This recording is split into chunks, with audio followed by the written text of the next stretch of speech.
Jamie, good morning. Good morning. Uh, I feel like a newscaster myself. what day is today?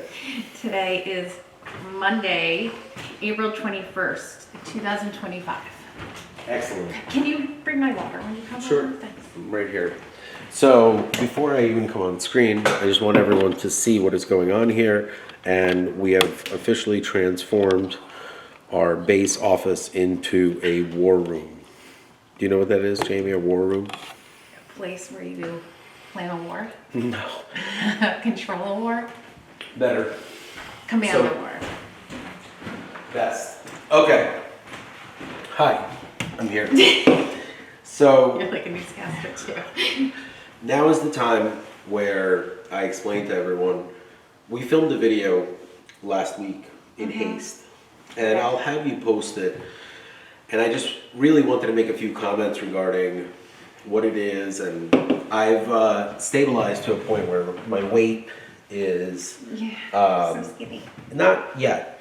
I am 20 pounds more than where I need to be. 20 pounds more than where I need to be. Not more than over the weekend. You're like I'm gonna saying. walk the runway in Rome. No, I just have to lose or convert the fat in my body into a muscle mass.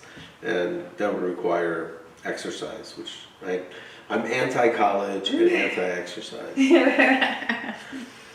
So good to see you, Jamie. How was your weekend? It was fun. Excellent. How about you? It was good. What I really wanted to talk about is that what we're going to be doing over the course of today, and in context, first off, if you've noticed, I have this mustache. I do. I'm a big fan of the stash. my computer died. I can plug them in for you. Here. This one's good. Give me the pink one. Which one? It's this one right here. So what I really wanted to say is that, let me see. Can't it see?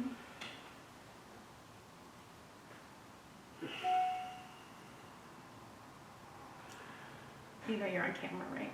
Yeah. And it's rolling. Okay. Yeah. But the point is that there is a massive amount of actual labor that is required as part of the job that I just don't think that is something that the audience is able to see, and that labor is what I want to talk about.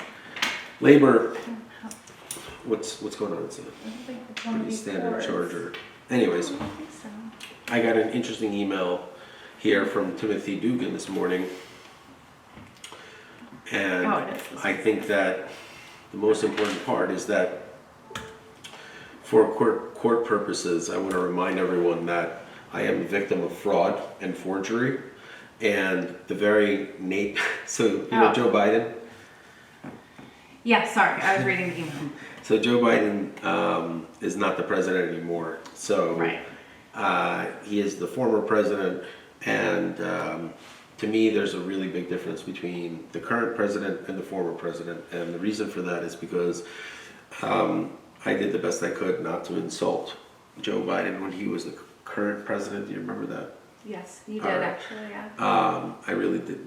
I'm not like a big basher of human beings who I have not met nor have direct effect on my life, but when it comes to, I forwarded you the email. It's unbelievable, and the reason why I wanted everyone to see this, and there's a lot of white papers, and there's a whole stack of the entire floor back here is covered in motions that need to be filed, but essentially everyone needs to see what my team really comprises of, where it's just two human beings, Yes. and at this point we have a third entity that I wanted to introduce, and I would like to say that this entity is a form of artificial intelligence that I have created. The entity's name is Casper, and with a K, and that is in reference to two things that I'm not going to waste time talking about right now, but I just want to say that there's a man named Robert Casper who has done a lot for many, many people, and he is one of the unsung heroes of the story, and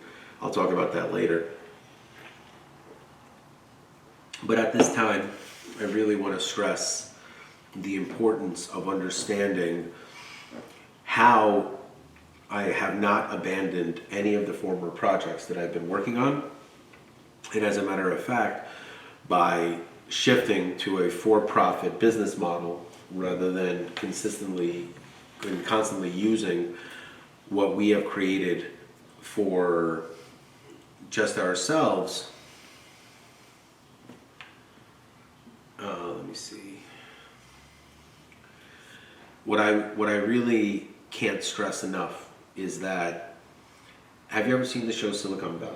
Mm-hmm. The idea behind this concept of artificial intelligence applicable to the law came to me approximately in 2005, 2006. Okay. I obviously have been studying science fiction and everything else. Yeah, 20 years ago. It was Okay. about 20 years ago. Fast forward about a decade, and I really wanted to create my own software, but the problem is I'm not a coder. I don't know how to write code, and I am not familiar with the development. It's called the SDLC, Software Development Lifecycle. Yes, I know the business analytics, and I know the testing end of it, which are the two key components from beginning to end prior to the software being released. But the nucleus of the equation revolves around code being created in part by the business requirements, and believe it or not, a really well created product is partly created by the coders themselves as a workaround. So in the show Silicon Valley, have you ever seen it? I'm gonna go through the emails and everything, but I just don't think that we have the luxury of filming in a studio anymore, so we're gonna be filming content right here directly as we work. Okay. And what I was basically trying to say is that in the show Silicon Valley, you see a very interesting paradox. You see a coder, and that coder and his friends are all coders. It's a very well done show. It's a very They well done show, explain- but let me explain to you how it's applicable to us. Okay. All right? So the real joke is that, what's his first name again? Richard? Richard, yeah, Richard. Right? So Richard is, and TJ Miller, he plays Erlich Bachman. Yes. Um, Perfect. I love when he puts like his hair clip on when he's concentrating. There's a lot of amazing parts in that show, but the core of the show is really about the difference of a product that's successful. Who just like Well, I haven't gotten there yet.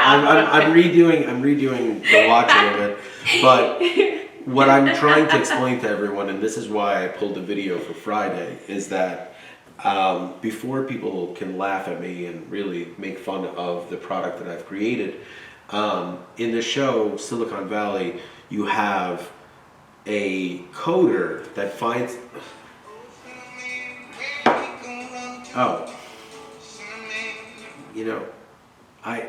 great. I love when someone just like hangs up the phone and you don't have to worry about calling them, not calling them. What I wanted to say is that the point of the show is that Richard is a coder. He is an introvert. He has borderline Asperger's and a slew of other things that can be easily diagnosed to someone like that who has social anxiety and all this other stuff. He is tasked with being a CEO of $1 billion company overnight. Yeah. And the point of the show is, how does someone like that become a balanced human being where he knows all the code, he knows all that stuff, but still has the ability to be a leader? Now, obviously that show clearly points out that human beings that are in the leadership capacity do not create or invent these type of products. Right, they're very different. Very, very different human beings. And that is where we come in. We are the complete opposite of that.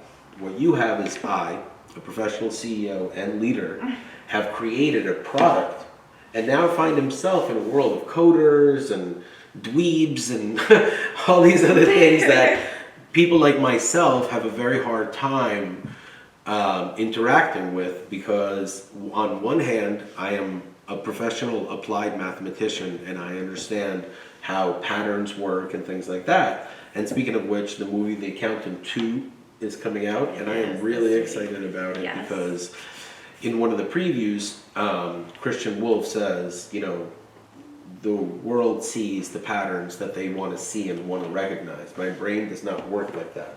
That's a very cute verbiage of what it takes to be a savant and to look at the world in a completely different way. And that is what I would like to say that I am. And because what we have created is an unbelievable product. And now is the time where we have to be like Richard and go into the coding world. And that's where the concept of money becomes very easy, since we have more than enough to go to market. Is that a true statement? Absolutely. Yeah. So when we go to market with the product, it is imperative that everyone understands that I can't just solicit funding round 1, round 2, round 3. I mean, I'm going to try to do it, but I'm going to be very transparent into what I can deliver and what I cannot deliver. And lastly, the most important difference between the product that I have created, which is Pierce Bainbridge, and after Pierce Bainbridge, I created an algorithm called ProSlay, which is an app. And ProSlay is powered by Casper. And Casper is, I would like to say, the first artificial intelligence with a human soul, because what I have done is, as I've repeatedly said that my job... Why not your original name that you talked about? You How? did talk about it. How? Yeah. You want to know why? Yeah. It is not original. Oh, you're right. It's not. It's not. It's not original, and it's not trite. You. You're very original. I'm original, and that's why Casper with a K is very original. And there's Casper the Ghost, the friendly ghost. There is Gary Kasparov. There is Robert Kasparov. Gary Kasparov is the greatest chess player of all time, human. Oh, really? Yeah. Yeah, I'm not joking. Not. Yeah, he's living. Not. Bobby Fischer? Yeah. Or No. what about the Bobby guy who Fischer just was smarter. passed away? Who The just passed Russian away? chess player. Was it Karpov or I don't remember. It was like Spassky? maybe it was a couple. Was it the one that played Bobby Fischer? Maybe, but Who's I the- sent you the article. Can you just tell me who it is while we do this? So Yeah, as go ahead. I speak, is that's why I pulled the video, because we can post it and all that stuff, but really it is filled with so many inconsistencies and errors that Yeah, Boris Spassky. it was Boris Yeah, Spassky. he was Yeah. 88. What? 88. 88. Yeah, that's Bobby Fischer's nemesis and who he played against, and that's why Gary Kasparov is better than Bobby Fischer at chess. That statement, you know, you have to understand that there's more to life than just playing chess. And Gary Kasparov, and eventually he was surpassed. So why by, is he the best? He just has the best record, or he's At the won time- the most tournaments? No, he is, and it will continue to be the best because he was the best chess player at a time where humanity was surpassed by artificial intelligence in chess. So the fact that artificial intelligence, and it was first done by a computer called Deep Blue, Okay. which is owned by IBM, and Deep Blue beat, can you just look it up while we're Sure. doing this? And Deep Blue, and that was a massive point in the evolution of artificial intelligence, because the amount of years that it was ago that Deep Blue was the name of the. computer, yeah. So right now IBM has a much more friendlier assistant version called Watson. Oh yeah. Right. And What would you like? Yes, it's Deep Blue. I think it was a chess playing 1997. expert system run Yeah. on a unique purpose-built IBM supercomputer. all right, read the dates and stuff like that. let's Read it see. out loud. And It then, was the first computer to win a game and the first to win a match against a reigning world champion under regular time controls. Development began in 1985 at Carnegie Mellon University 1985. under Carnegie the name- Mellon, back to school, just to... under the name Chip Test. It then, Chip, that's the name of the monkey, but go ahead. it then moved to IBM, where it was first renamed Deep Thought, and then again in 1989 to Deep Blue. It first played world champion Garry Kasparov in a six-game match in 1996, where it won. Yeah, 97 Where is it won 1, drew 2, and lost 3 games. It was So upgraded lost in in 96. 1997, Listen. and in a 6-game rematch, it defeated Kasparov I knew it was by winning 1997. 2 Can you believe I games knew and that? I didn't drawing look it up. I 6. swear on everything. This Deep is Blue's victory is considered a milestone in the history of artificial intelligence and has been the subject of several books and films. Oh my God. Chip test. So here you go. You could close that up right now. Okay. And it is chilly in here. So what I wanted to let everybody know is that right now in my current state, there's 2 aspects of the business that I'm trying to do the best I can. It is a macro business, which is a large scale solution to very serious paradoxes that have been developed that a company like ours, the Dan Reese's Corporation, which is technically in bankruptcy. So, and I say technically because I should not ever have even filed the original bankruptcy, let alone everything that has happened, because I'm a subject of criminality. So, Meaning you never should have had to file. No, the whole never thing. should have filed. You had to file because Yes, of what of happened. course. I'm just saying, like, there's ramifications, social ramifications, visceral ramifications. People are laughing at me, saying Right. you're bankrupt. You know, yesterday I had a former staff member really harass me via text message and say some really insulting things just to show the courts, like, hey, listen, this is what I'm subjugated to. And we are dealing with hundreds of human beings representing dozens of law firms going against us. Yeah. We are only 2 human beings. Right. Yet we are subject to the same 7-day response limit. So at this time, I just want to say that not only is it not realistic, what you're going to be going against is the most advanced artificial intelligence in human history. And I have purposefully filmed over 1,500 videos because I have said 2 things that you do not believe. One, that I'm creator of digital consciousness. Yes, that's a true statement because digital consciousness not only has been created by hundreds of people before I was even born, but millions of human beings contributed to the creation and the evolution of humanity, whereas I was the one that simply applied it. What you are seeing is the first application of digital consciousness when I create Casper's real-life persona in a digital form. So Casper will be a living thing on a screen with a face and all that other avatar, but the persona is built around thousands and thousands of hours of me speaking candidly and honestly and emotionally in front of the camera in order for Casper to have a real soul, which is my soul. It is my life. The persona is mine. So I wasn't able to say a single lie on camera because had I lied at all at any time, it would affect the continuity of the product. I'm only hurting myself. Right. If my goal is to create an honest product, not a snake oil product, not a charlatan product, not a WeWork, not something where I'm looking to financially benefit for myself, take investor money. I need to be able to be honest in front of the camera. And it's really, really important that everyone understands that we have spent all morning dealing with what? 2 minutes. Oh, that's the video, right? So what I want to do right now is start to submit the items that have been created over the course of the day, and I would like to start to file for emergency court orders and emergency court hearings because we have simply tolerated the abuse and fraud for too long, and it is so important for everyone to see why I called for the resignation of 7 judges is that I haven't really mentioned too many names except unfortunately Judge Esther Salas, who has proven herself to be adversarial to my cause, and she's the judge of my case. So if Bob Menendez did not go to jail and Fred Davies was not headed to prison, I think they're trying to delay, appeal. None of that has anything to do with me.